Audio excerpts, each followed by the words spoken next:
Niyə Çempionlar Liqasının himni kralın tac qoyma mərasimi kimi səslənir? 18-ci əsrdə Georg Friedrich Händel adlı dahi bəstəkar Zeidox the Priest adlı möhtəşəm bir təmtəraqlı musiqi bəstələyib. Və bu musiqi kralların tac qoyma mərasimində səslənir.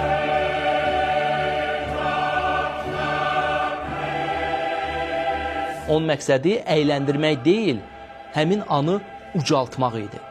Musiqi legitimliyin təntənəsi seçildi, oldu, baş verdi kimi belə təmtəraqla səslənirdi.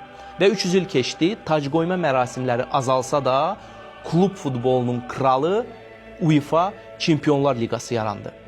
Bu mərasim üçün himn bəstələnməli idi və bu tapşırığı Tony Britton adlı, təbii ki, Britaniyalı bəstəkara verdilər.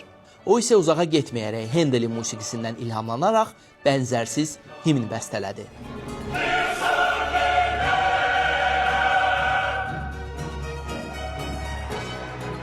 Onun himni eyni formulda idi. Xor, təntənəli ritm, möhtəşəmlik hissi. Oyun başlamazdan əvvəl, tac qoyma mərasimindən əvvəlki his kimi həyəcan. Məhz buna görə Çempionlar Liqasının finalı adi oyun kimi yox, ritual kimi hiss olunur.